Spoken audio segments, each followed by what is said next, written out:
Imagine a world where one city ruled over millions, where marble palaces rose beneath the Mediterranean sun and legions marched across 3 continents.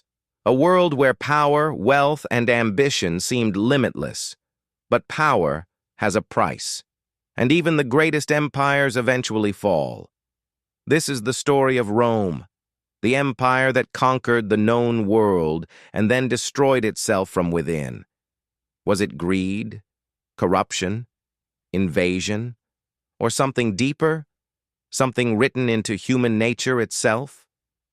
Stay with us as we uncover how the mightiest empire of the ancient world collapsed into dust. The Roman Empire wasn't built in a day. It began as a cluster of small villages by the river Tiber, a handful of farmers, traders, and warriors. But across centuries, Rome grew into a machine of conquest and culture, creating roads, laws, architecture, and languages that still shape our world today. Legend tells of Romulus and Remus, brothers raised by a wolf who founded the city through struggle and strength.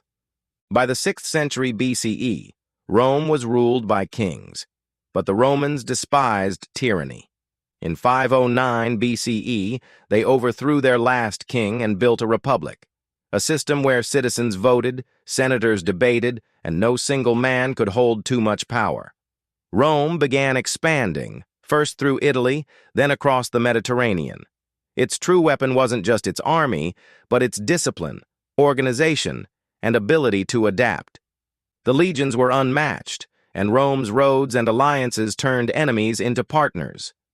By Julius Caesar's time, Rome controlled lands from Spain to the Middle East, but as it grew, corruption spread.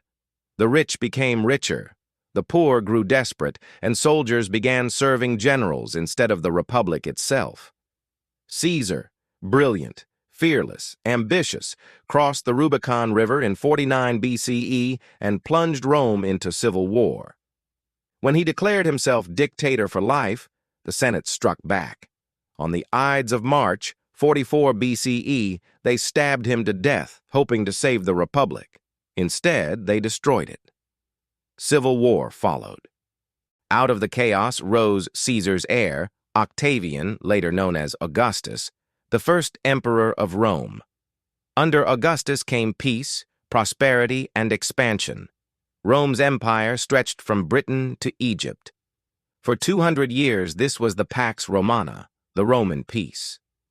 By the 1st century CE, Rome had become the beating heart of the world.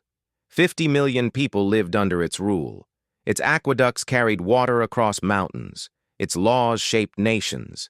Its architecture, the Colosseum, the Pantheon, its grand roads, amazed the world. Trade flowed in from everywhere: gold from Spain, spices from India, silk from China. Rome's population soared to nearly 1 million. To its citizens, the empire seemed eternal. But behind the marble and power, cracks began to form. Rome's wealth came from expansion, and when expansion stopped, the problems began. The army grew expensive, taxes rose, small farmers went bankrupt, the rich avoided paying, and corruption ate at the government. Emperors came and went, some wise, others mad. Caligula ruled with cruelty, Nero with fire. After a great fire in 64 CE, Nero blamed the Christians, beginning decades of persecution. The empire that once united the world through law began to divide it through fear. Still, Rome endured. Under emperors like Trajan and Hadrian, it reached its greatest size. Hadrian even built a wall in northern Britain to mark the empire's limits, proof that even empires have boundaries. But power breeds weakness. After Emperor Marcus Aurelius, the philosopher king, died in 180 CE, his son Commodus took over. Commodus saw himself as a god, fighting as a gladiator in the Colosseum. His arrogance led to assassination, and chaos followed. For nearly 50 years, Rome was torn apart by civil wars. Generals fought for the throne. Provinces stopped sending taxes. The economy collapsed. When stability finally returned under Emperor Diocletian, the empire was tired, financially and spiritually. To save it, Diocletian divided it in two. The Western Empire, ruled from Rome, and the Eastern Empire, ruled from Byzantium, soon called Constantinople. The split worked for a time, but it also divided Rome's strength forever. As centuries passed, the empire became bloated and fragile. Diocletian's strict reforms kept order but suffocated freedom. The state controlled prices and jobs. Inflation rose. Coins lost value. Farmers fled their land to escape taxes.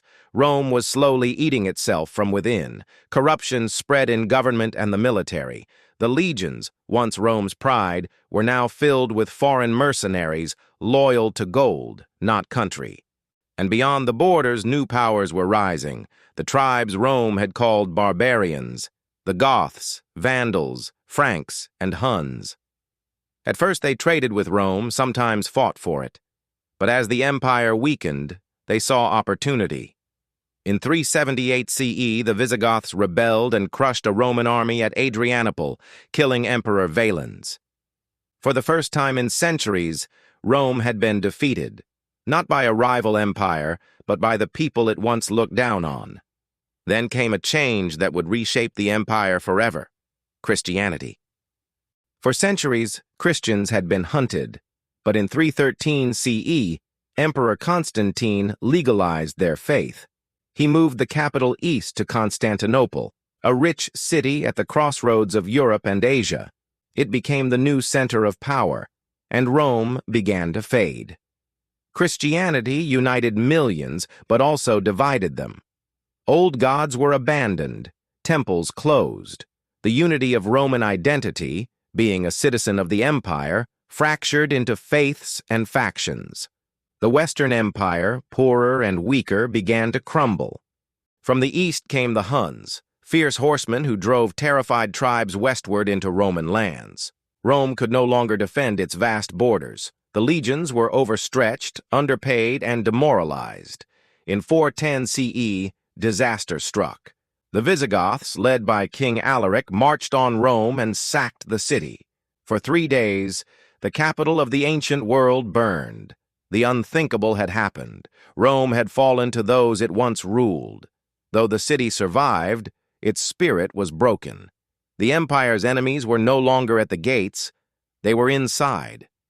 Rome limped on, but the end was near. In 455 CE, the Vandals attacked and looted the city again. They stripped it of gold, silver, and art. The word vandalism was born from their name. Emperors rose and fell faster than ever. Civil wars raged, while the Eastern Empire, rich and stable, refused to save its crumbling twin. Finally, in 476 CE, a Germanic general named Odoacer marched into Italy.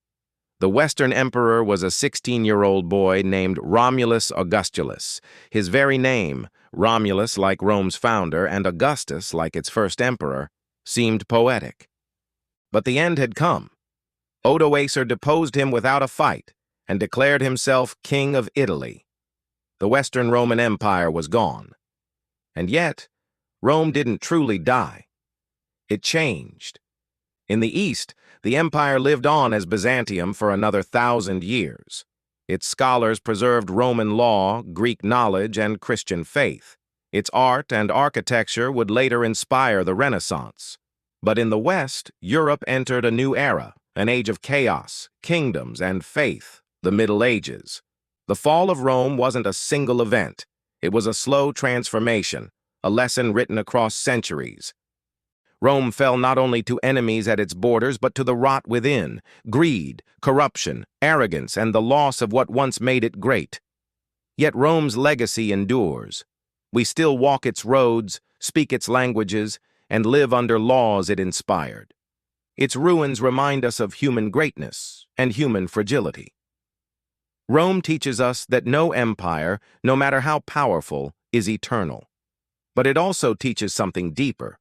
Greatness isn't measured by how long a nation lasts, but by what it leaves behind. The Romans left us more than monuments. They left ideas, law, citizenship, engineering, progress. Those ideas became the foundation of our world. When we look at the Colosseum or the Roman Forum today, we're not just looking at stone. We're looking at a warning and a promise. A warning that power fades, and a promise that knowledge, art, and culture can outlive any empire. Rome fell, but its story became the foundation of our own. So the next time you hear the phrase, "all empires fall," remember, it's not just about power. It's about people. It's about choices. It's about what we build and what we destroy. The Roman Empire once ruled the world, and it still rules our imagination.